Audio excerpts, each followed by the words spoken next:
الحمد لله والصلاة والسلام على نبي الله وعلى آله وصحبه أجمعين أما بعد. Alors on va commencer le cours avec une petite interrogation surprise, une fois n'est pas coutume.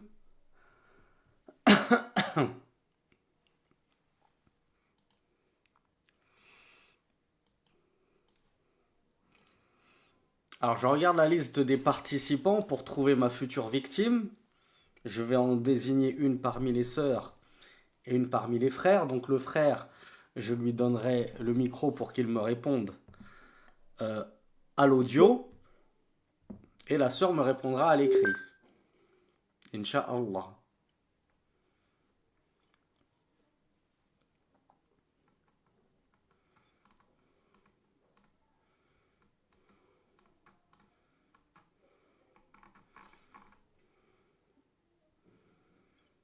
Alors, pour les sœurs, on va interroger la sœur Émilie B, qui devra me répondre par écrit. Et chez les frères, à qui je vais donner le micro. Est-ce que Ibn Omar a envie de retenter sa chance? Lui qui avait eu tant de soucis à s'exprimer lors du séminaire dernier ou de la semaine dernière.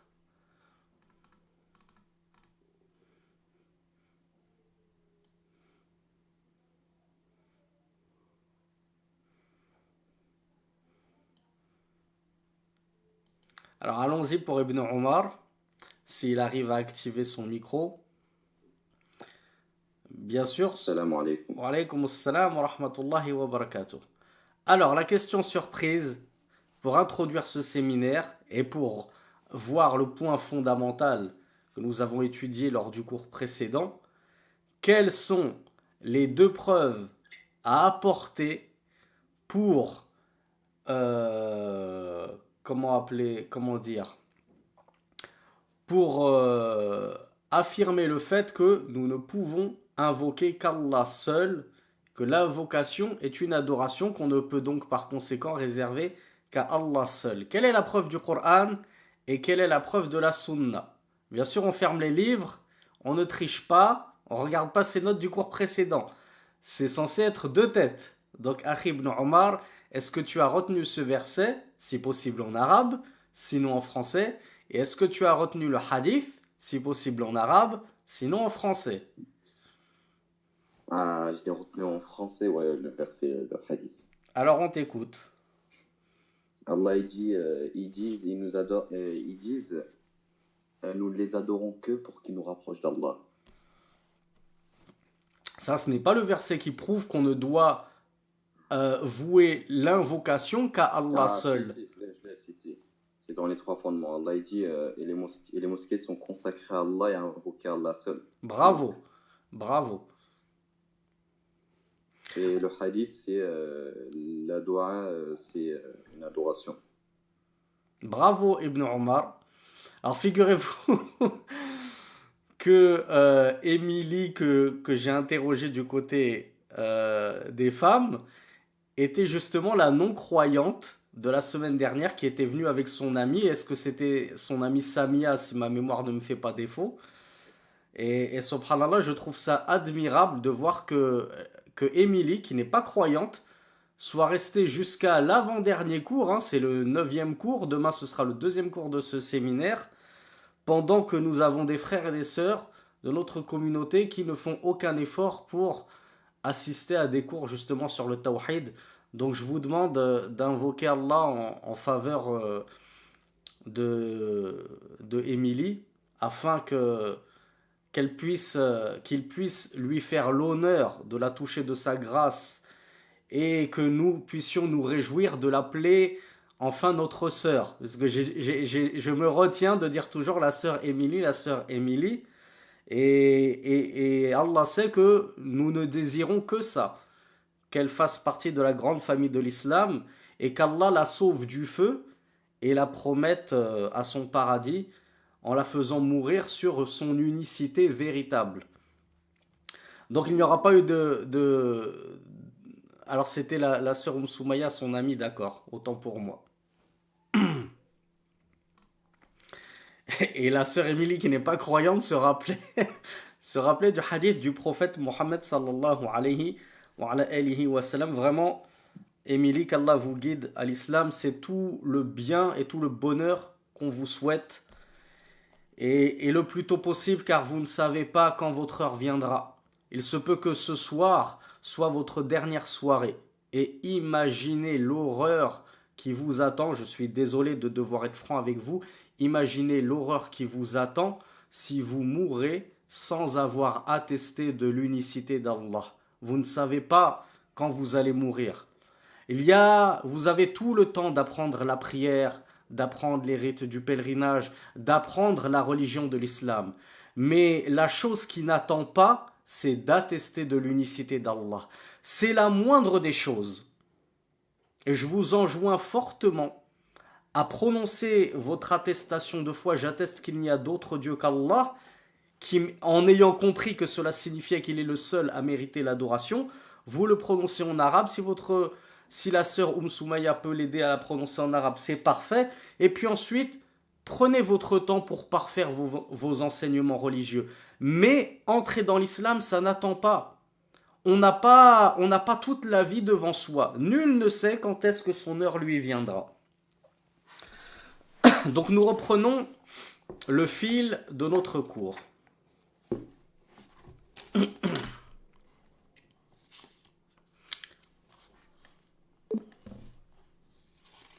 Alors, comme j'ai l'habitude de le faire, et je ne l'avais pas fait hier, on va d'abord lire l'intégralité du matn, c'est-à-dire de l'épître du Cheikh Mohammed ibn Abdel Wahhab, sans y rajouter de commentaires de Cheikh de Cheikh Salih Al-Fawzan, ce que j'avais fait hier, pourtant j'avais ajouté ces commentaires. Là, on va lire l'épître d'une traite. Et si on a le temps, on va ajouter quelques commentaires. Sinon, les commentaires, on les réservera à demain. Donc, je rappelle, le cheikh avait introduit son épître en disant: si on te demande qu'est-ce que l'adoration d'Allah seul, réponds, c'est son obéissance. Vous vous souvenez que c'est ça la définition qu'il a employée pour exprimer ce qu'est l'adoration. Il a dit: c'est l'obéissance. Et qu'est-ce que l'obéissance ? C'est d'obtempérer aux ordres d'Allah et de s'éloigner de ses interdits. Qui peut rappeler à Madame Émilie quel est le premier ordre d'Allah? Et je pense que même Émilie le sait. Je pense que même au fond d'elle, elle le sait. Et elle le sent brûler en elle. Et elle sait que le sablier est en train de couler, que le temps est compté, le temps est imparti, et que le shaitan, lui, le but de sa vie, c'est de tout faire pour que le sablier se soit écoulé avant que Émilie ait pu dire la ilaha illallah, et comme ça il aura gagné une nouvelle âme à entraîner avec lui dans le feu. Parce qu'il n'y a point de salut du feu si ce n'est par la concrétisation de ce premier ordre qui nous concerne tous, noirs et blancs, français de souche et saoudiens, petits ou grands, riches ou pauvres. On est tous concernés par le premier ordre qui est d'embrasser la religion de l'islam, d'attester du monothéisme d'Allah, comme nous l'avions dit. وَمَا خَلَقْتُ الْجِنَّ وَالْإِنسَ إِلَّا لِيَعْبُدُونَ. Et je n'ai créé les djinns et les hommes que pour qu'ils m'adorent. C'est ça le but de notre création. C'est pour ça qu'on est sur terre, pour adorer Allah seul. Et comme on l'a vu, même les anges ont été créés pour adorer Allah subhanahu wa ta'ala.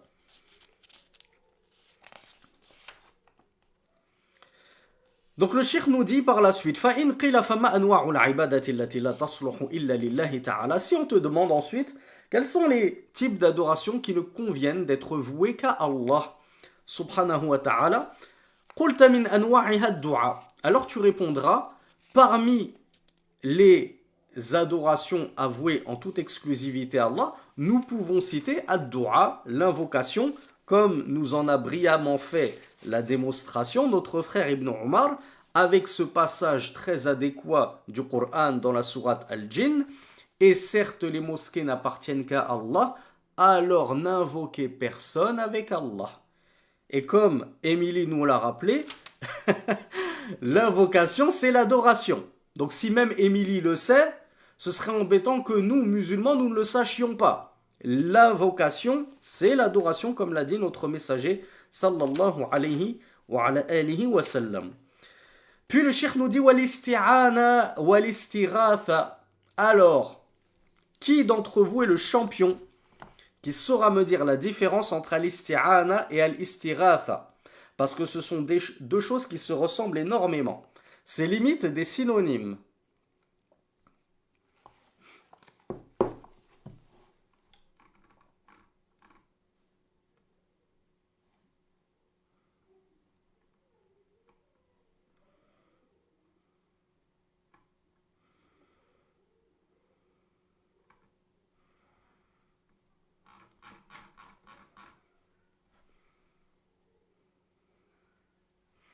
Alors vous m'avez dit demande de protection et demande d'aide. Vous avez confondu la demande de protection avec al-isti'adha. Comme lorsque l'on introduit certaines sourates par Qul a'udhu bi rabbin nas, Qul a'udhu bi rabbil falaq. Quand on introduit la lecture coranique en disant A'udhu billahi minash shaitani rajim. C'est ça al-isti'adha, je cherche refuge auprès d'Allah. C'est ça la demande de protection, la demande de refuge. Al-isti'ana, on reconnaît la racine al-aoun. Al-aoun, c'est l'aide. Les maghrébins le connaissent ce mot-là. Allah ya'aunek. Allah ya'aoun. Al-aoun, c'est ça. Qu'Allah t'aide. Donc al-isti'ana, c'est rechercher l'aide d'Allah. En l'occurrence d'Allah, car on ne doit rechercher l'aide que d'Allah. Je ne peux pas rechercher l'aide d'un mort, d'un démon, d'un pseudo-saint, d'un prophète, etc., etc. Et l'estighatha, c'est aussi rechercher l'aide, mais Cheikh Fawzan nous l'explique, la différence entre les deux, c'est qu'à l'estighatha, c'est dans les moments de grande affliction et de grandes difficultés. Donc à l'isti'ana, c'est pas forcément lorsque je suis acculé.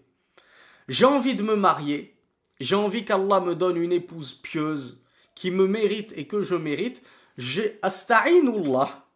Comment elle s'appelle la prière déjà que je fais pour demander à Allah qu'il m'accorde tout le bien et que certains traduisent très maladroitement par prière de consultation et je le confesse, j'ai longtemps fait partie de ceux-là à le traduire ainsi sans avoir réfléchi à la fausseté du sens.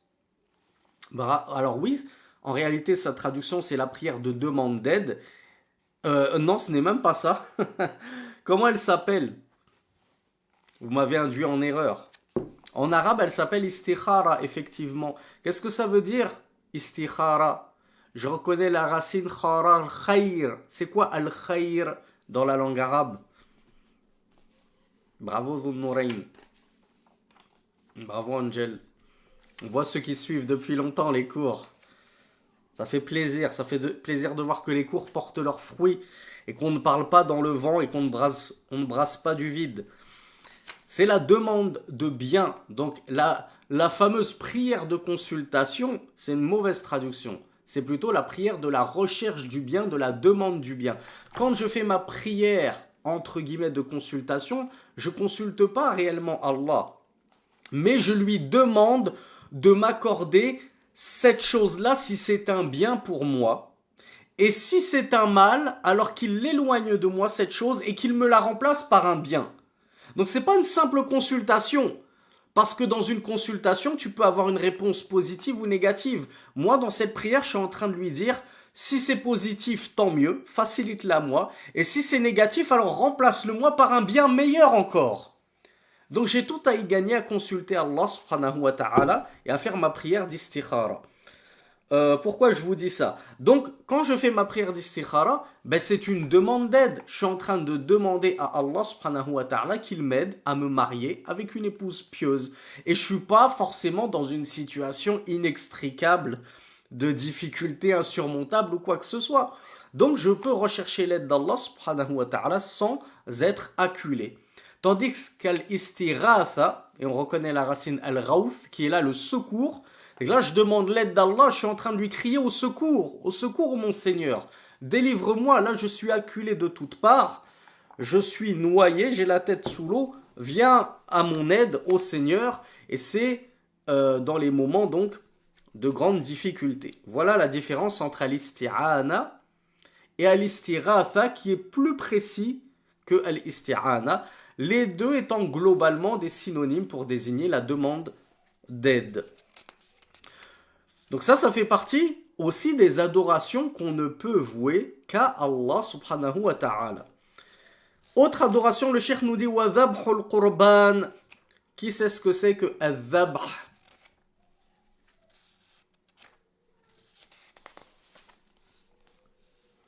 Bravo Angel, bravo Amina, bravo Ala, bravo Nour al-Huda. Al-dhabh, c'est l'immolation.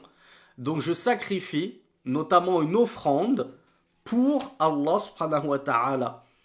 Donc lorsque c'est dans le but d'offrande, de sacrifier pour faire une offrande, eh bien ce sacrifice ne peut être destiné qu'à Allah subhanahu wa ta'ala. Lorsque c'est un sacrifice dont le seul but est de consommer la viande qui en découlera, alors je peux le sacrifier pour ma pomme, pour mon voisin, comme Abraham l'avait fait lorsqu'il a reçu la visite des deux anges. Il a accouru pour aller sacrifier un veau pour eux, bien gras en plus. Regardez la générosité de notre prophète, alors que c'était deux parfaits étrangers. Donc le sacrifice dans un but d'offrande, c'est pour ça que le cheikh nous précise dhabh al-qurban. Et al-qurban c'est ma tataqarrabu bihi ila Allah, ce par quoi tu vas te rapprocher d'Allah. C'est une adoration. Parmi les adorations, le cheikh a cité an-nadhr. An-nadhr, c'est le vœu pieux. Qui me rappelle le jugement du vœu pieux? Quel est son jugement religieux? Bravo, c'est détestable. C'est détestable de faire des vœux à Allah subhanahu wa ta'ala. Est-ce que j'ai le droit de faire un vœu à un autre qu'Allah du coup? Puisque comme c'est détestable de faire des vœux à Allah, est-ce que je peux faire un vœu à un autre qu'Allah? Ben non. Pourquoi? Alors oui, Allah me dit c'est du shirk, Dhun Nurayn aussi.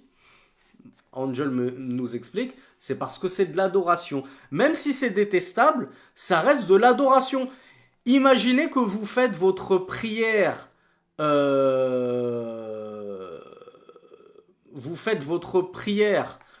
une prière surérogatoire au moment où le soleil est au maximum dans le ciel. Il est à son apogée tout en haut du ciel. Il n'a pas encore commencé à décliner. Est-ce que j'ai le droit de faire cette prière-là?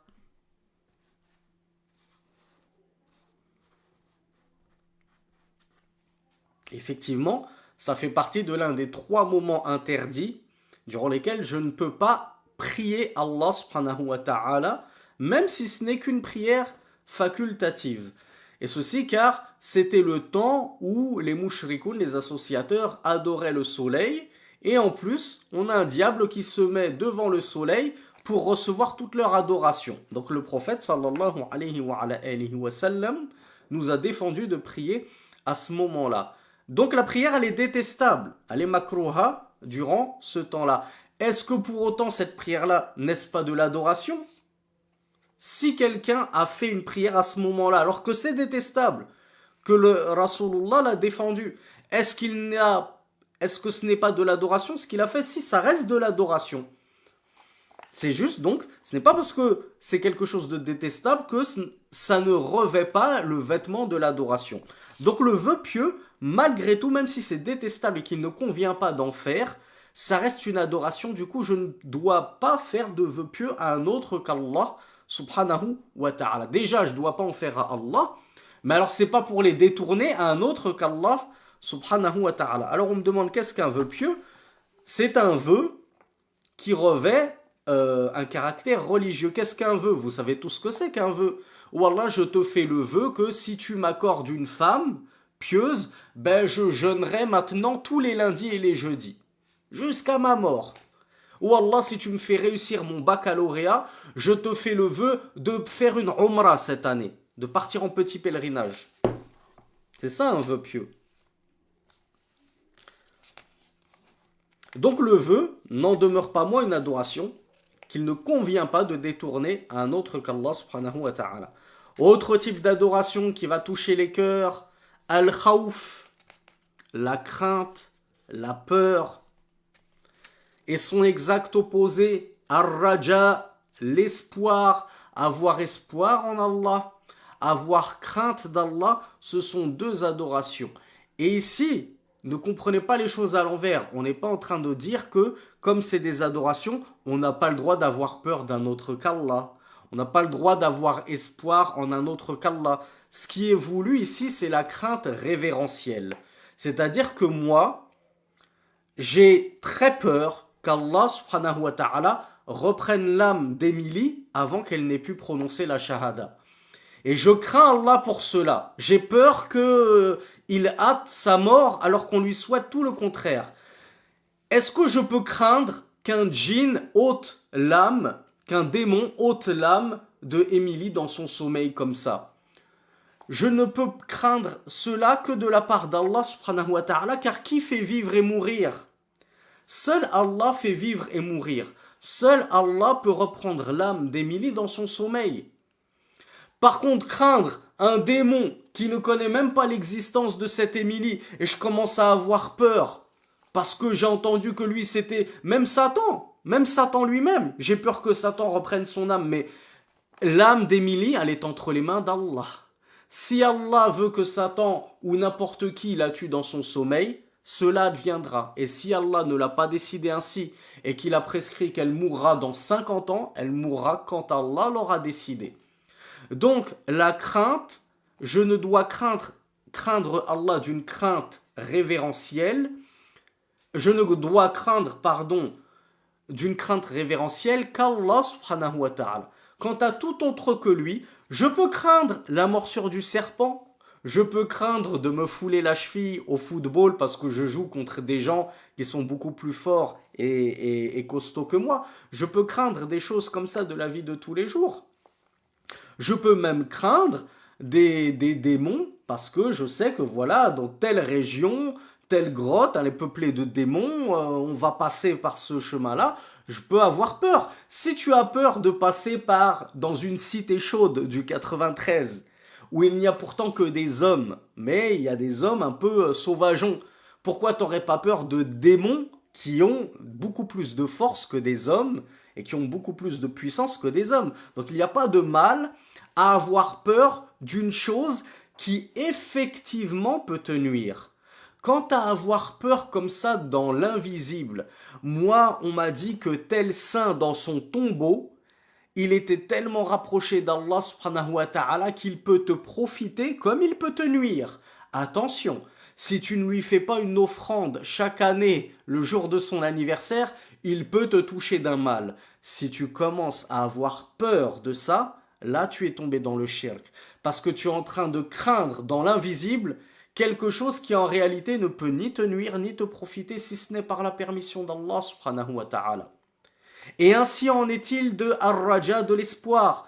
Il n'y a aucun mal à placer quelques espoirs en son médecin parce que je sais qu'il a étudié, il a un diplôme, il est spécialisé dans telle maladie, il a déjà fait ses preuves, beaucoup de personnes sont sorties de son cabinet en allant beaucoup mieux et en bonne santé par la permission d'Allah. Je rappelle, atawakkalu ala Allah qabla kulli shay, avant toute chose, je m'en remets pleinement à Allah subhanahu wa ta'ala. Puis il n'y a pas de mal à nourrir quelques espoirs en tel médicament, en telle opération médicale, en tel médecin. Mais l'espoir suprême, en qui je dois le placer uniquement? En Allah subhanahu wa ta'ala. Je ne peux pas oublier d'avoir espoir en Allah et ne placer mes espoirs qu'en ce médecin.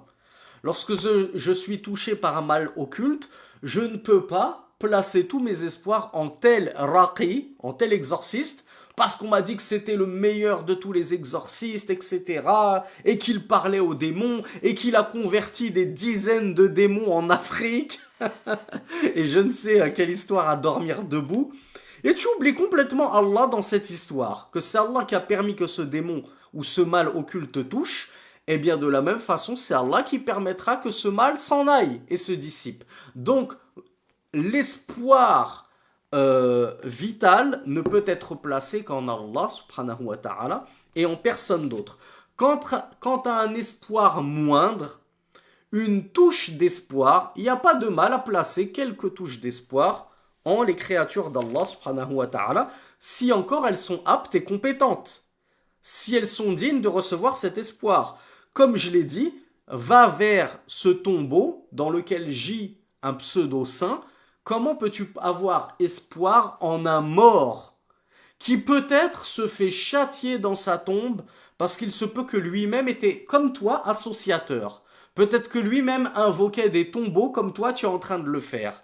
Donc tu es en train de placer tes espoirs dans le vide le plus total. Donc on en vient, la transition est toute trouvée. La prochaine adoration, at-tawakkul. At-tawakkul, je m'en remets pleinement en Allah subhanahu wa ta'ala. Je place tous mes espoirs et toute ma confiance en lui et je trace mon chemin. Je me lance dans ce projet, je fais les causes, je consulte Allah, je fais la prière de demande du bien, l'istikhara, je fais les asbab shar'iyya, je fais les causes légiférées, puis je place toute ma confiance en Allah subhanahu wa ta'ala. Si Allah veut que ça marche, ça marchera. Même si l'humanité entière tente de me mettre des bâtons dans les roues, je triompherai si Allah en a décidé ainsi. Et comme le messager d'Allah sallallahu alayhi wa sallam l'a dit, le croyant est optimiste. Vous devez savoir, mes frères, mes sœurs, que nous, en tant que musulmans, on se doit d'être d'une nature optimiste. On se doit d'avoir husnu dhann billah. On se doit d'avoir une bonne opinion d'Allah. Il ne faut pas être quelqu'un de toujours pessimiste. Oh, c'est mort. Ah, je réussirai jamais. Oh, c'est sûr, Allah, il va jamais m'aider. Oh, c'est sûr, Allah, il va jamais me donner de femme. Oh, toujours comme ça, broyer du noir. Non, le musulman et le croyant, il n'est pas ainsi. Tout le contraire. Le musulman, le croyant, il est de bonne humeur, il est jovial, il est plein d'entrain, il a plein d'espoir en Allah, il a une bonne opinion de son Seigneur, parce que c'est celui qui connaît le mieux Allah. Et il sait que Allah subhanahu wa ta'ala, qu'est-ce qu'il a écrit de sa propre main auprès de son trône? Le savez-vous?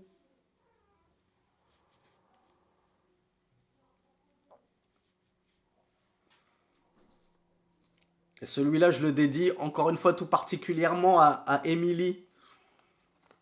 Bravo Amina, bravo Ahmed, bravo Angel, bravo Bint Amin. Ouh là là, mais il y en a plein. Bravo Ibn Omar, vous êtes nombreux. Je ne pensais pas que vous seriez autant à le connaître.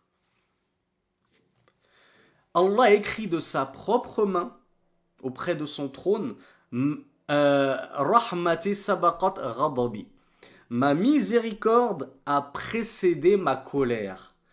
Quand je sais qu'Allah subhanahu wa ta'ala, contrairement à ce que les chrétiens supputent sur nous, en disant vous avez un Dieu colérique, qui châtie, qui punit, alors que nous, notre Dieu n'est que amour. Mais c'est faux.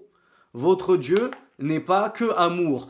Parce que s'il n'était que amour, il n'y aurait pas tant de misère dans le monde. Il n'y aurait pas toutes ces misères qu'on rencontre dans le monde. Donc ne dites pas que votre Dieu n'est que amour. Si votre Dieu n'était que amour, il n'aurait pas eu besoin d'envoyer une personne innocente, soi-disant son fils, pour se faire châtier, lacérer en lambeaux et crucifier pour racheter les péchés qu'il n'a pas commis, les péchés de l'humanité. Ça, ce n'est pas un Dieu d'amour. Vous êtes en train de vous fourvoyer totalement. Mais Allah, oui, il est miséricordieux, oui, en même temps il est dur en châtiment parce qu'il est juste. Celui qui lui obéit, il le récompense. Celui qui lui désobéit, il est en droit de le punir.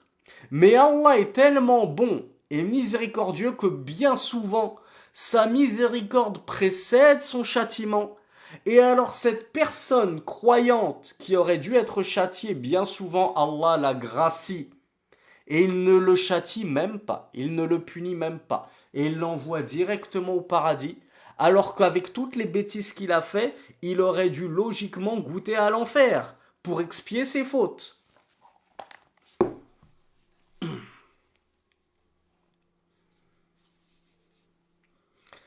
Autre adoration, le cheikh nous parle d'Al-Inab. Qui sait ce que c'est qu'Al-Inab?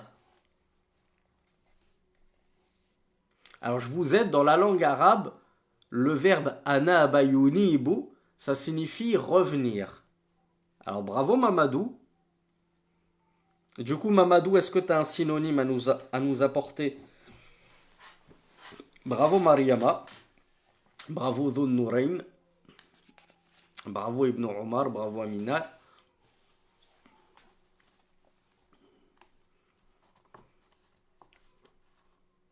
Bah alors Mamadou, t'es passé où?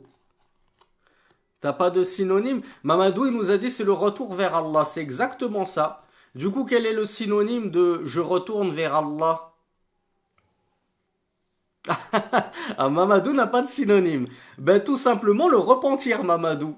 Comme vous êtes nombreux à me l'avoir dit. Revenir repentant vers Allah. C'est ça que ça veut dire, al-inaba. Je retourne repentant vers Allah. Qu'est-ce que le repentir si ce n'est la demande de pardon? Notamment des... Alors, oh là là, j'ai failli me griller tout seul. Le repentir, il concerne quoi tout particulièrement? Alors oui, pour ceux qui me demandent, le repentir, en arabe, c'est at-tawba. Donc al-inaba et at-tawba sont deux synonymes. Le repentir, il concerne quoi tout particulièrement? On se repent bien sûr de tous ses péchés. Mais plus particulièrement, le repentir, il est adapté aux grands péchés. Pourquoi, à votre avis?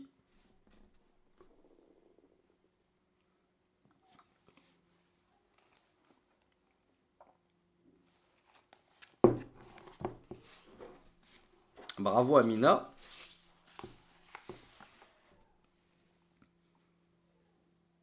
Bravo Angel. Bravo Msouhail. Bravo à... Je vois que c'est quelque chose que, alhamdoulilah, vous maîtrisez bien. Ça fait partie des fondements de notre religion, hein, des bases que l'on doit connaître. C'est que Innal hasanat yudhibna sayyi'at. Allah subhanahu wa ta'ala nous dit dans le Coran, certes, les bonnes actions font partir les mauvaises actions. C'est-à-dire que les bonnes œuvres effacent les mauvaises œuvres. Elles les compensent et du coup j'ai fait une mauvaise œuvre et juste après pour me racheter je vais faire deux bonnes œuvres.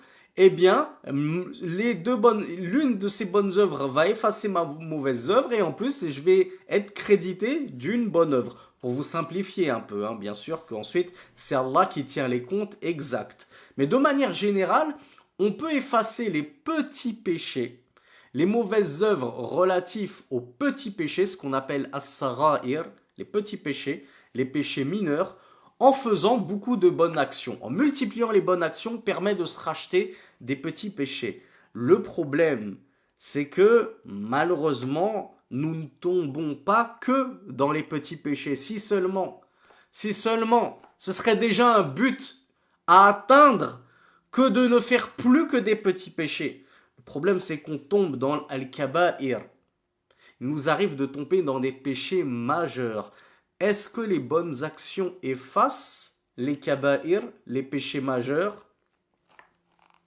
Eh bien non. Les bonnes actions n'effacent pas les péchés majeurs. Et la seule chose qui efface un péché majeur, c'est de s'en repentir.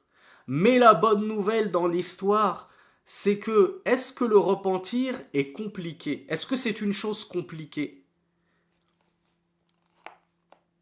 Est-ce que je dois faire un chemin de croix, porter ma croix sur des kilomètres et des kilomètres jusqu'à faire le tawaf 7 fois absolument? Le repentir, il est tout simple. Qui m'en rappelle les trois conditions? Le repentir, on le rappelle, c'est demander pardon pour sa faute, en l'occurrence pour son péché majeur. Alors Angel nous parle de sincérité, hein, ça coule de source, et d'avoir l'intention de ne pas récidiver. Amina nous rajoute le fait d'arrêter le péché. Donc qu'est-ce que le repentir?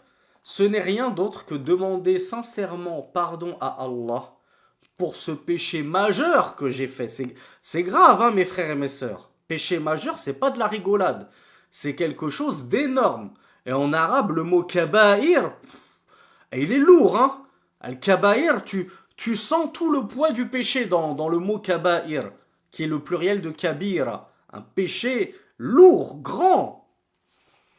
Donc, tu dois regretter, premièrement, la première condition, tu dois regretter sincèrement, bien sûr. On n'est pas en train de parler d'un regret hypocrite.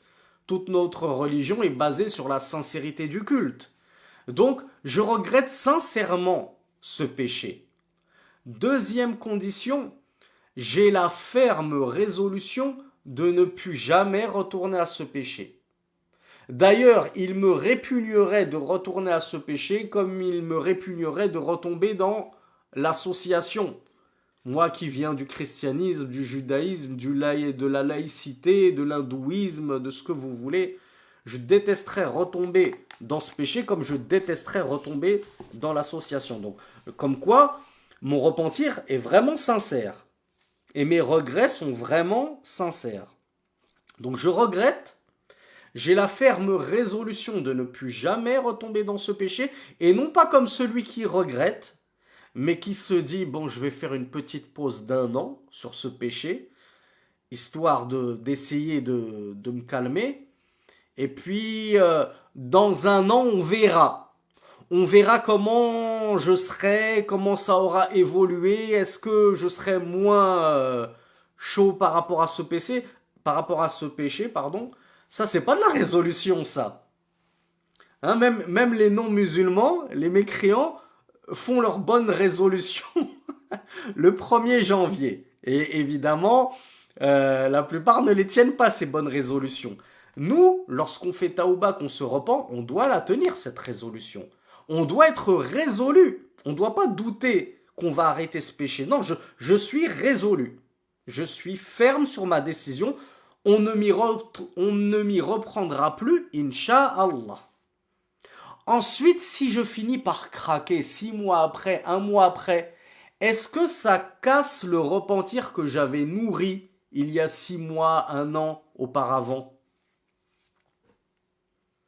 Bravo Abou Shamsuddin. Ça ne casse pas ton repentir précédent.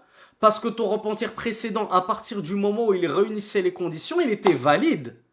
Il était valide. Si par la suite tu as flanché, ça c'est autre chose.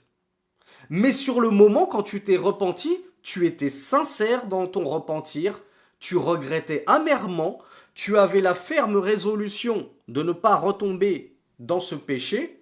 Et la dernière condition, ou on va dire l'avant-dernière, comme nous l'avait cité la sœur Amina, bien c'est d'arrêter le péché naturellement, c'est évident. Lorsque tu regrettes sincèrement et que tu as la résolution de ne pas retomber dedans, forcément que tu vas l'arrêter tout de suite le péché. C'est pas, je dis, bon, je vais me repentir de ce péché, mais c'est ma dernière soirée. Hein, c'est ma dernière soirée, boîte de nuit avec les filles, alcool et tout. Et demain j'arrête. Non, non, si tu te repens, c'est tout de suite que t'arrêtes. C'est pas demain. Parce que comme on l'a dit à Émilie, on ne sait pas si demain on sera toujours là. Donc si je dois me repentir, c'est maintenant ou jamais. Et il y aurait éventuellement une 4e condition. Qui le sait? C'est une condition qui ne s'applique pas forcément pour tout le monde et dans tous les cas. Bravo Dhun Nourayn.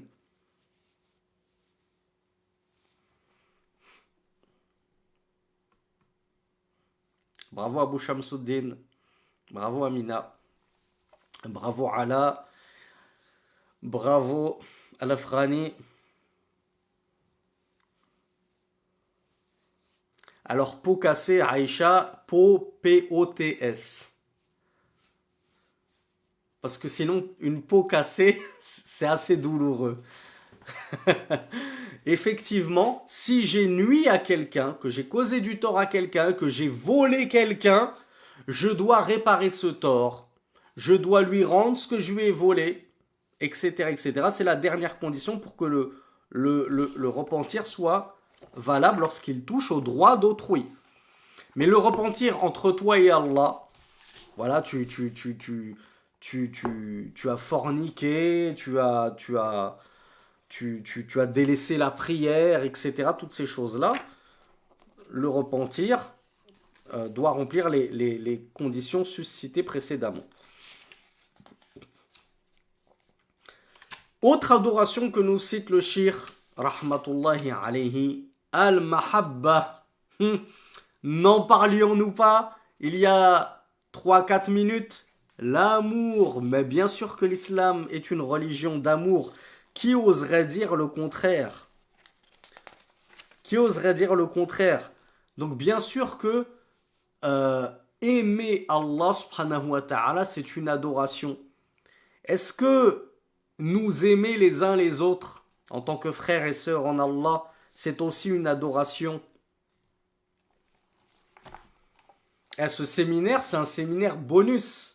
On est dans une partie bonus du séminaire qui portait sur l'explication de Ash-Shahada, le témoignage et l'attestation de foi. Et on a vu que ça impliquait l'attestation de foi, qu'on devait aimer en Allah et détester en Allah. Donc c'est une adoration que d'aimer en Allah et même de détester en Allah, c'est aussi une adoration.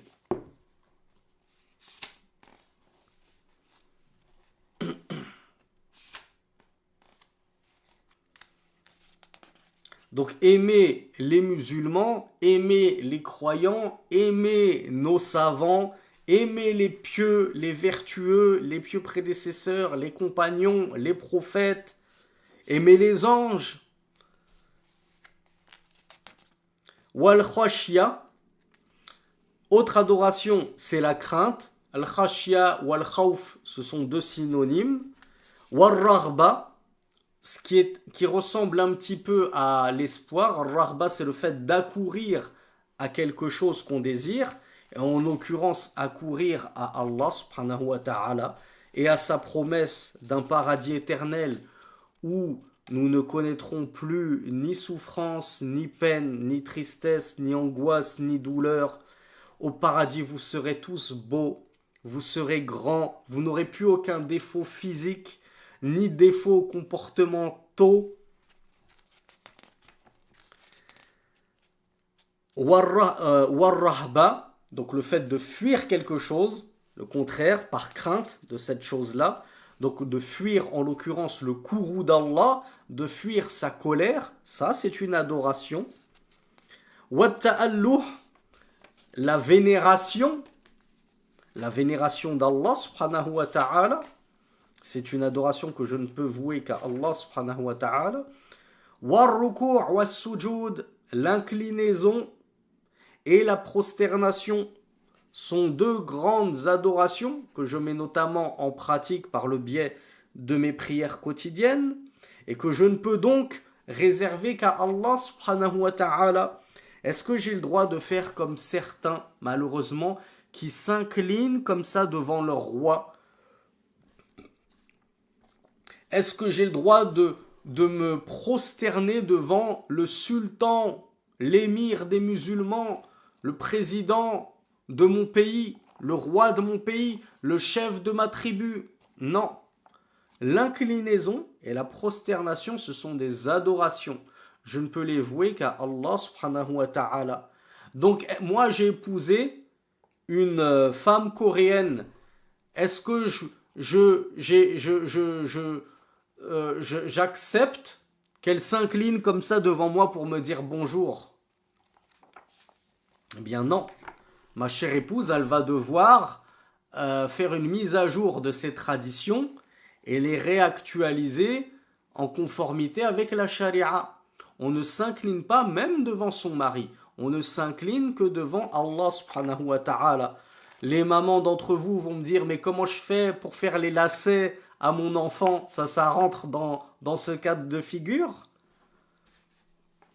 Donc, on le rappelle, l'islam authentique, c'est l'islam du juste milieu. On n'est ni des laxistes, ni des extrémistes. Donc oui, te baisser pour faire le lacet à ton enfant, c'est pas une inclinaison de soumission.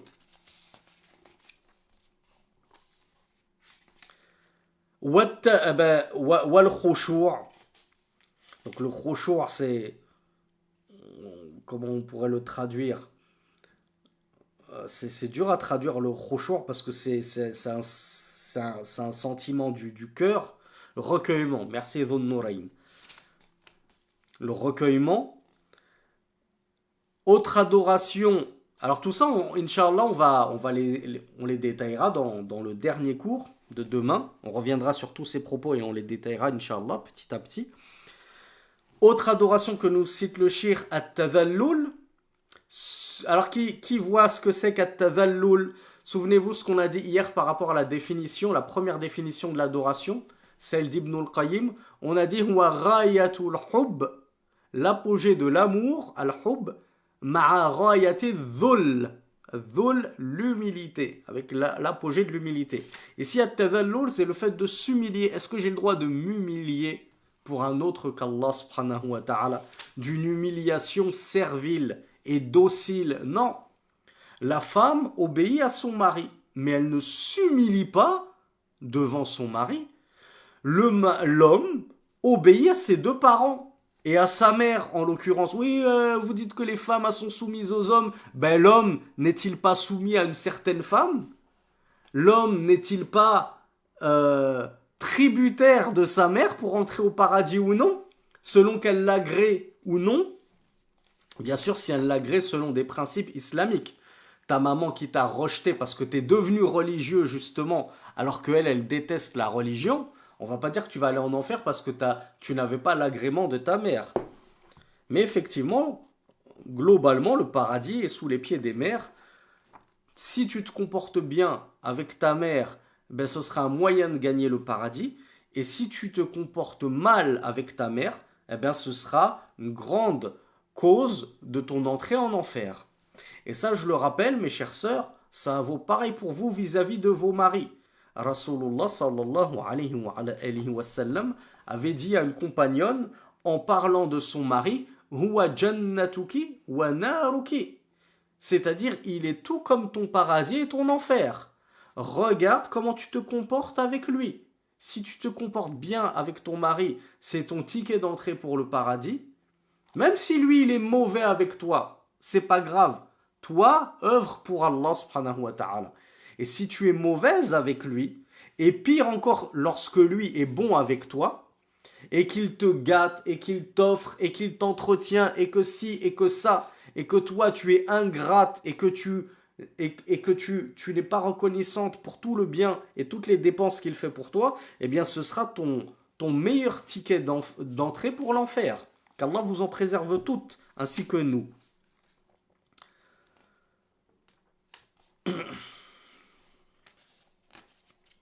Wat-ta'zim, donc encore une sorte de vénération, at-ta'zim, le fait de révérer à outrance quelqu'un, cela ne peut être conféré qu'à Allah subhanahu wa ta'ala, et on le verra en détail.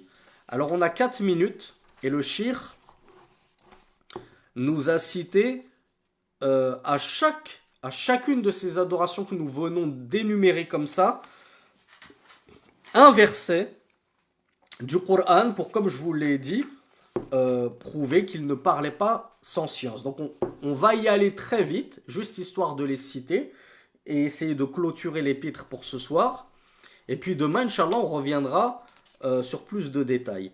Quelle était la preuve que ad-du'a, c'est une adoration? Eh bien, notre frère Ibn Omar nous l'a cité en début de cours, le verset 18. Si vous voulez prendre des notes, c'est maintenant. Là, ceux qui ont un papier et un crayon, on va citer toutes les sources, des preuves que ça, c'est une adoration. Ça, dans le Coran, ça nous montre que c'est une adoration. Ça, c'est une adoration. Ça, c'est une adoration. Donc, verset 18, Surat al-Jinn, wa anna al-masajida lillah, fala tad'u ma'allahi ahada.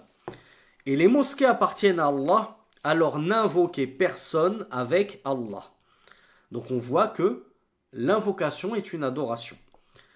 Allah aussi dit lahu da'watul haqq walladhi yad'una min dunihi la yastajibuna lahum bi shay'in illa kabasiti kaffayhi ila al-ma'i liyablugha fah wa ma huwa bibalighi وَمَا دُعَاءُ الْكَافِرِينَ إِلَّا فِي ضَلَالٍ.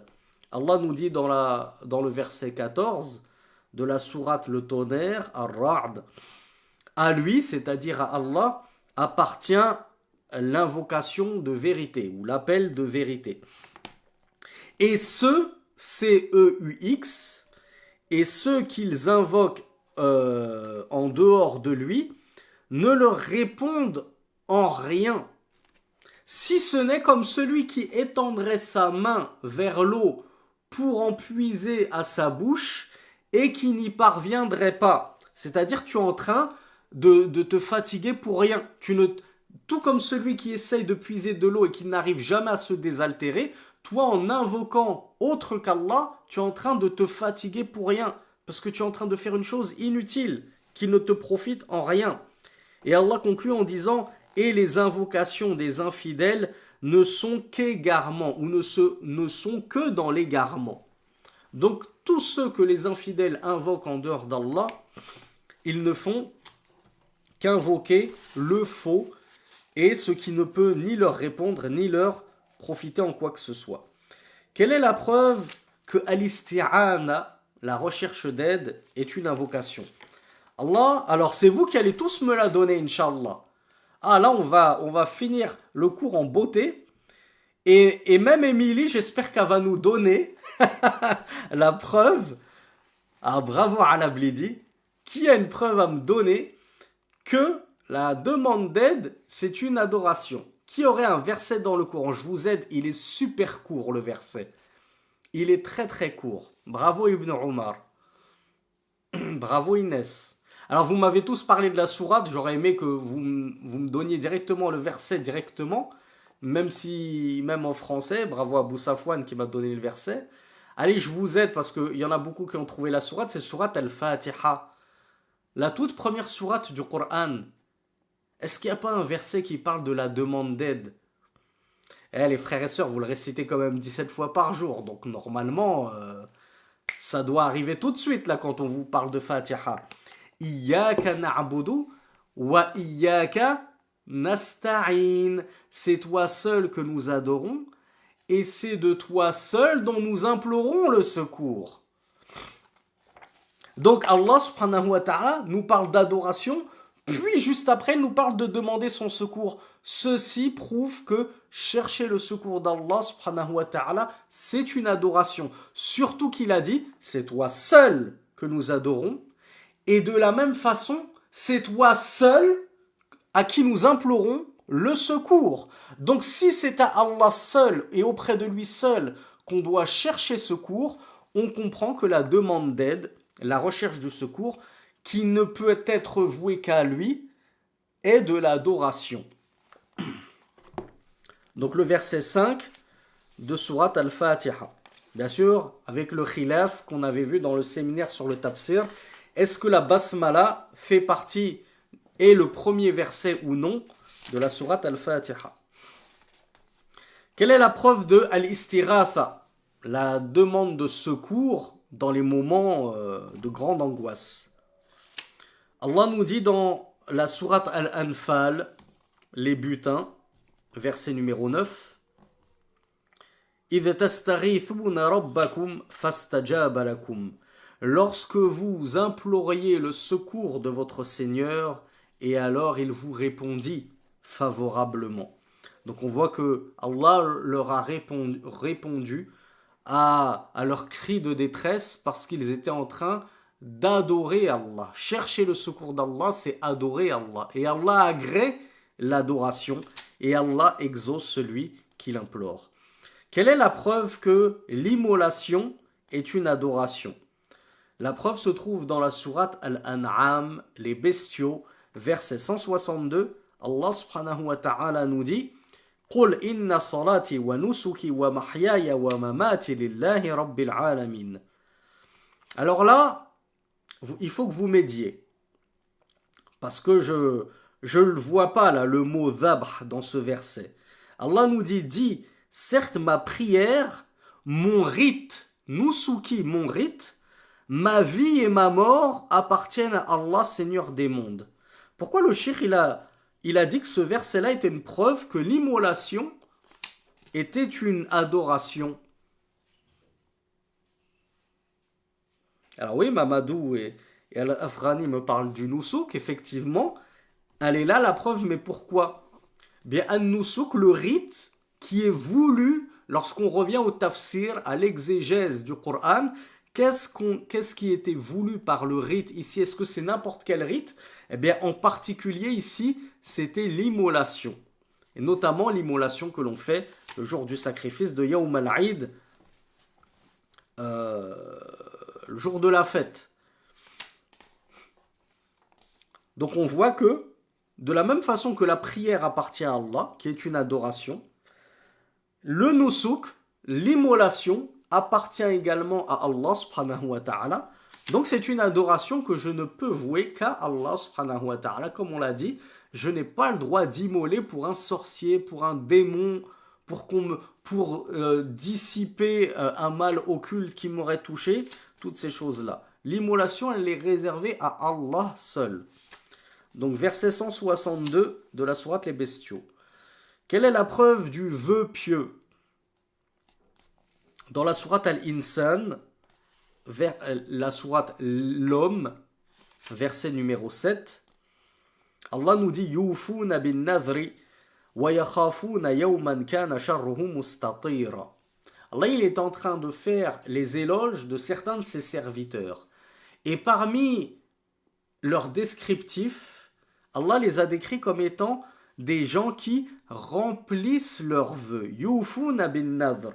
Lorsqu'ils font un vœu, ils le remplissent. Donc, oui, c'est détestable, mais c'est obligatoire de remplir son vœu. À partir du moment où tu as fait un vœu, tu n'aurais pas dû le faire, mais tu l'as fait. Ce qui est fait est fait. Tu es dans l'obligation de le remplir. Et Allah a donc fait les louanges de ceux qui remplissent leurs vœux. Pourquoi? Parce que c'est une adoration. Tu t'es engagé dans une adoration, tu poursuis.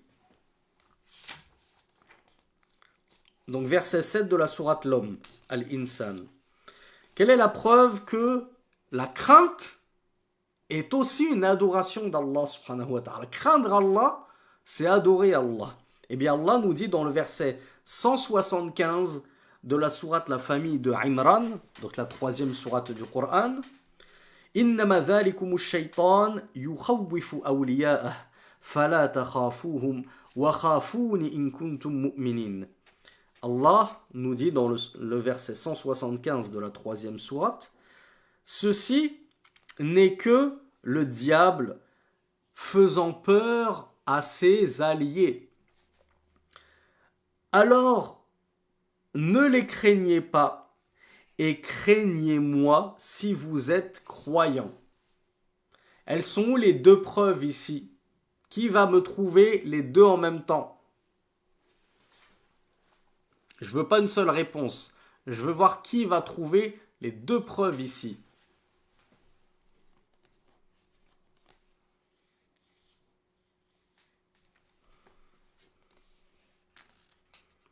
Verset 175 de la sourate Al-Imran, la famille de Imran. Alors personne, pourtant c'est facile, hein? Là c'est facile les enfants.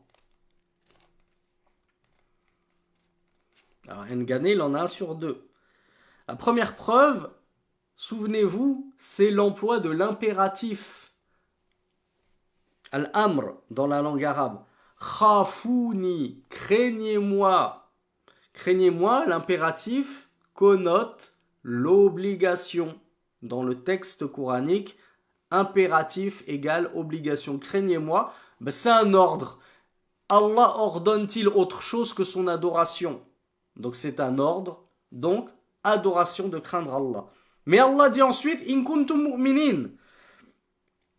Si vous êtes croyants. Donc on comprend que ceux qui sont croyants, ce sont ceux qui craignent Allah. Et qui sont les croyants? Les croyants, ce sont ceux qui ont la foi. Pourquoi ils ont la foi? Parce qu'ils adorent Allah subhanahu wa ta'ala. Donc si je crains Allah, c'est que j'ai la foi. Et si j'ai la foi, c'est que je suis en train d'adorer Allah par cette crainte. Donc la crainte d'Allah, on a la double preuve dans le même verset que c'est une adoration parmi les plus illustres adorations. Il ne faut pas la déprécier. comme je vous l'ai dit, les adorations du cœur sont bien souvent les plus puissantes. Quelle est la preuve de l'espoir en Allah? L'opposé exact de la crainte. Qui se souvient du magnifique exemple ou de la magnifique parabole que dressent les savants pour parler de l'espoir et de la crainte que le croyant doit avoir? Bravo Angel. Alors Angel est carrément devenu Abu Tawhid.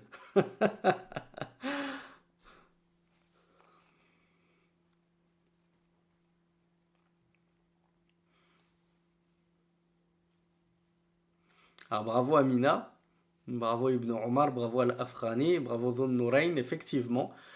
Ils ont comparé le croyant à un oiseau doté de deux ailes. Est-ce qu'un oiseau peut voler avec une seule aile? Un pauvre oiseau qui a une aile cassée ou coupée, pour lui, il est condamné à marcher avec ses deux pieds. Il ne lui reste plus que ses deux petites pattes pour marcher, mais il ne pourra plus jamais voler. Eh bien, le croyant est ainsi. Il a deux ailes métaphoriques, c'est son espoir en Allah et c'est sa crainte en Allah. Si l'une de ces deux ailes vient à manquer, sa foi sera en chute libre et il se cassera la figure, religieusement parlant. S'il n'a que espoir en Allah, il va ressembler à qui?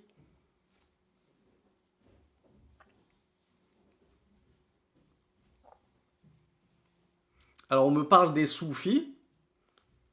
Oui, peut-être. J'attendais surtout les Murji'a, mais vous n'êtes pas tous censés les connaître, parmi ceux qui se réclament de l'islam. Et pour parler de ce que vous connaissez tous, les chrétiens. Les chrétiens, qu'est-ce qu'ils disent? On vient de le dire, Dieu est amour. On ira tous au paradis, comme le chantait Michel Polnareff. Il suffit d'accepter que Jésus est ton sauveur et hop, tu peux faire tout ce que tu veux. Violer la femme de ton voisin, braquer toutes les banques du monde, te prosterner pour Iblis lui-même. Oh, c'est bon, j'ai accepté Jésus dans ma vie, on ira tous au paradis.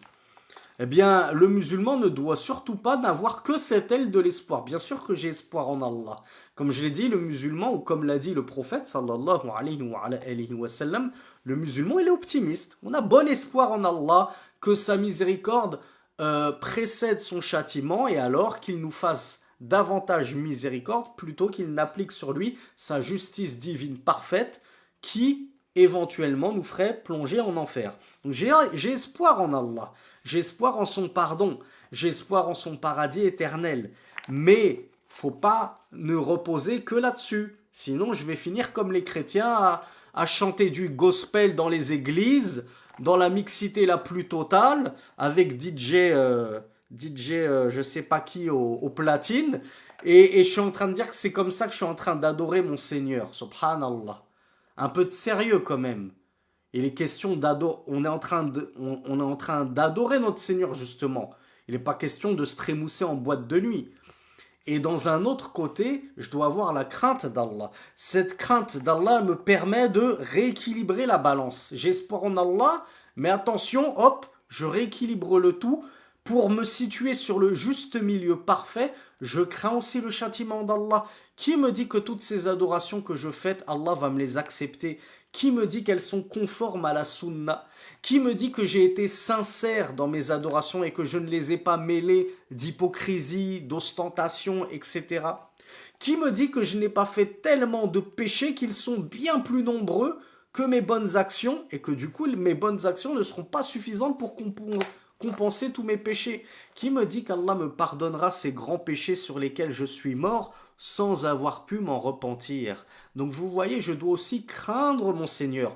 Parce que oui, je sais que mon Seigneur est le tout miséricordieux, le très miséricordieux. C'est ce qu'il a introduit dans chacune de ses sourates, si ce n'est la sourate justement de le repentir. Mais je sais aussi qu'Allah wa shadidul iqab, comme il le dit lui-même dans le Coran, Allah il est aussi dur en punition. Et j'ai peur de sa punition. Lorsque je chemine sur le parfait équilibre entre crainte et espoir d'Allah subhanahu wa ta'ala, eh bien là je suis comme l'oiseau qui vole au mieux de sa forme. Et plus l'une des deux ailes d'un oiseau sera faible, et plus il penchera dans son vol d'un côté, et il risquerait de se casser la figure. Ainsi, on comparait les savants aux croyants. Comme me le disent Angel et Al-Afrani, effectivement, cette deuxième catégorie de ceux qui ne craignent que Allah et qui ne l'adorent que par crainte de lui, on peut les comparer aux Khawarij. Les fameux Khawarij qui d'ailleurs excommunient les gens pour le simple motif de pécher. Tu as péché, tu es kafir, tu es sorti de l'islam. Donc les Khawarij, eux, ne font que broyer du noir, du noir, et eux, ils n'adorent Allah que par crainte, justement. Ils ont oublié tout l'aspect affectif et amour qu'il y a dans notre religion. Quelle est la preuve du tawakkul, cette adoration fondamentale? Eh bien, on la retrouve dans moult versets du Coran, notamment le verset 23 de la sourate Al-Ma'ida, la table servie, donc numéro 5, sourate numéro 5, verset 23. Wa 'ala Allahi fatawakkalu in kuntum mu'minin.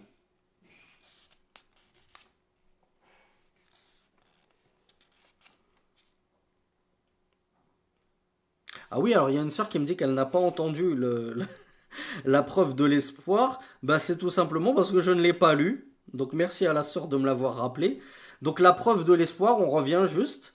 L'espoir, verset 110 de la sourate Al-Kahf, que vous allez être nombreux à lire demain, ou peut-être ce soir pour certains, pour être sûr de ne pas l'oublier. Je vous rappelle, c'est une sunna de lire la sourate Al-Kahf, la caverne, le vendredi. Et nous sommes vendredi, soir en islam, la nuit précédant le jour. Donc verset 110, Allah nous dit فَمَنْ كَانَ يَرْجُو لِقَاءَ رَبِّهِ فَلْيَعْمَلْ عَمَلًا صَالِحًا وَلَا يُشْرِكُ بِعِبَادَةِ رَبِّهِ أَحَدًا. Il est situé où ce verset pour ceux qui connaissent Surat Al-Kahf? Bravo Angel. Bravo, c'est le dernier verset de la sourate. Donc prenez la sourate, vous allez directement à la fin, le dernier verset. Allah nous dit, quiconque a espoir en la rencontre de son Seigneur, alors qu'il œuvre de bonnes œuvres et qu'il n'associe dans l'adoration de son Seigneur personne. On fait toujours le parallèle entre le début du verset et la fin du verset. Allah nous a parlé d'espoir en son Seigneur au début, puis il conclut le verset en nous parlant de son adoration. Je comprends alors qu'avoir espoir en mon Seigneur fait partie de son adoration. Donc je ne peux pas détourner ces espoirs ultimes que je nourris en Allah en ayant un espoir immodéré pour un autre qu'Allah subhanahu wa ta'ala. Donc on revient au tawakkul, le fait de s'en remettre entièrement à Allah subhanahu wa ta'ala. Donc la preuve, c'est le verset 23 de la sourate Al-Ma'ida numéro 5. Wa 'ala Allahi fatawakkalu in kuntum mu'minin. Et en Allah, remettez-vous-en si vous êtes croyants. Qui peut m'apporter une petite faïda dans la langue arabe par rapport à cette construction de phrase? Angel qui était là au séminaire de Tafsir.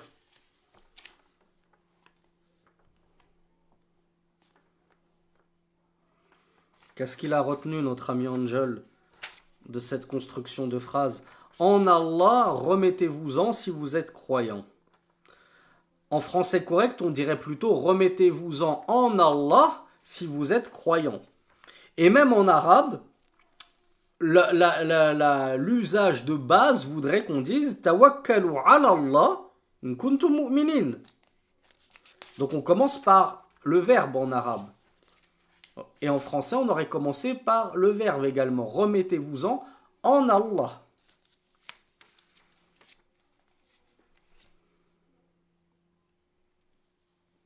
Alors bravo Ibn Omar qui lui a bien retenu la petite faïda grammaticale. Bravo Angel donc. Bravo Dhun Nurayn. J'ai que 3 frères champions de de la langue arabe pour le coup. Sachez mes frères et mes sœurs que dans la langue arabe, lorsque on va traduire avec des mots qui n'existent pas dans la langue arabe, mais c'est pour essayer de nous en rapprocher le plus en français, lorsque le COD précède le verbe, donc en arabe on dit al-ma'moul, idha qaddama al-amil, notamment ici al-fa'il, yufidu al-hasr, il va indiquer l'exclusivité et la restriction. Donc, si je dis par exemple en arabe, je dirais une pomme j'ai mangé, ça ne signifie pas juste j'ai mangé une pomme. Dans la langue arabe, ça signifie la restriction, l'exclusivité. Je n'ai mangé que une pomme et rien d'autre. Donc là, Allah nous dit dans ce verset, et en Allah, remettez-vous-en si vous êtes croyants. Allah a inversé, entre guillemets, le COD et le verbe. Au lieu de dire remettez-vous-en Allah. Du coup, ça traduit quoi? L'exclusivité et la restriction. Et uniquement en Allah seul, remettez-vous-en. Ne vous en remettez à personne d'autre qu'Allah subhanahu wa ta'ala. Si Allah avait dit wa tawakkalu ala Allah, remettez-vous-en en Allah, la langue arabe n'exclurait pas qu'on puisse objecter, eh bien, je m'en remets en Allah et je peux également, éventuellement, m'en remettre aussi à un autre qu'Allah subhanahu wa ta'ala. Donc là, Allah a inversé le ma'moul et l'amil, le COD et le verbe, afin de montrer que ça c'est une adoration, le tawakkul, que tu ne peux conférer que à Allah. Tu ne peux pas associer qui que ce soit à Allah là-dedans. Donc je vois qu'il est 22h20, donc je vous ai un petit peu retenu par rapport au créneau horaire fixé et prévu. Et nous n'avons pas fini. Donc on complétera l'épître avec les quelques preuves qui nous manquent du Coran pour prouver que tel et tel acte relève bien de l'adoration. On verra la belle conclusion de Cheikh Mohammed ibn Abdel Wahhab, Inch'Allah. Et puis, on verra quelques fawaïd tirés des explications de Cheikh Salih al-Fawzan, hafidhahullah. Hadha wallahu a'lam. Wa sallallahu ala nabina Muhammad. N'oubliez pas Émilie dans vos invocations, et puis j'espère que Émilie aura une magnifique nouvelle à nous annoncer demain. On ne veut pas lui mettre la pression, on ne veut pas la presser, mais c'est le temps qui presse. Le problème, c'est que nous, en tant qu'humains, on joue contre la montre. Le temps joue contre nous. Donc, chaque jour qui passe, c'est un jour qui me rapproche de la tombe. Donc, là, je suis pas en train de cheminer vers un avenir meilleur. Je suis en train de cheminer vers ma tombe, vers le cimetière. Chaque jour qui passe, c'est un pas de plus que je fais dans la tombe. Donc, lorsqu'il s'agit d'islam, lorsqu'il s'agit de conversion, j'en ai même fait une vidéo dédiée. Enfin, j'en ai pris un extrait, c'était dans un cours. Malheureusement, entre guillemets, vous n'avez pas le temps. Vous ne pouvez pas vous permettre de prendre le temps de trop réfléchir et d'attendre d'être sûr. Convertissez-vous, lancez-vous, vous allez voir, ça va vous faire un bien fou, vous allez vous sentir beaucoup mieux une fois que ce sera fait, et puis ensuite, s'il vous faut du temps pour apprendre votre religion dans les détails, bi'idhnillah, Allah vous donnera le temps, ne vous en faites pas. Et si Allah vous reprend votre âme avant que vous n'ayez eu le temps d'apprendre en profondeur votre religion, à partir du moment où vous aurez embrassé l'islam et que vous aurez attesté de l'unicité d'Allah subhanahu wa ta'ala, ce sera le paradis pour vous, et il y a de grandes probabilités que vous ayez une place immense au paradis. Qui le sait? Qui sait pourquoi, mes frères et mes sœurs? Quel est l'avantage qu'ont les convertis sur nous, ou en tout cas sur les non-convertis entre guillemets? Alors bravo Ibn Omar, qui sait peut-être de quoi il parle. C'est bien le Ibn Omar avec qui j'ai déjà échangé sur PayPal. Alors oui, tous leurs péchés sont pardonnés puisque l'islam efface ce qui l'a précédé. Émilie, elle aura pu commettre les pires meurtres au monde qu'à partir du moment où elle dira La ilaha illallah, tout sera effacé de la balance de ses mauvaises œuvres. Et plus que cela, Allah Azza wa Jal nous dit, ceux-là, nous changeons leurs mauvaises actions contre de bonnes actions. C'est, c'est limite à se dire, je m'excuse de le prendre ainsi, hein, mais c'est limite à se dire, purée, si j'avais su, j'aurais fait encore plus de mal, parce qu'en fait, Allah il est en train de me dire qu'il va changer tout mon mal contre du bien. Et en fait, j'ai tellement fait de mal que je me retrouve au final avec une quantité astronomique de bonnes actions. Donc c'est tout le mal qu'on souhaite à Émilie et j'espère que elle nous annoncera une bonne nouvelle demain. Qu'elle réfléchisse, mais pas trop longtemps, parce que comme on l'a dit, le temps, comme le dit un magnifique dicton arabe, le temps, si tu ne le tues pas, c'est lui qui te tue. Le temps, si tu ne le coupes pas, c'est lui qui te coupe.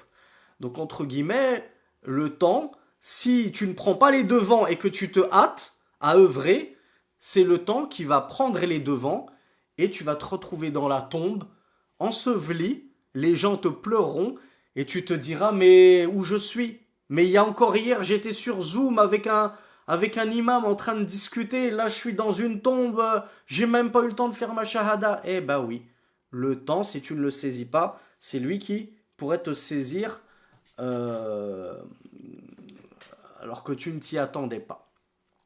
Donc je vous laisse quelques minutes mes frères et mes sœurs pour les questions.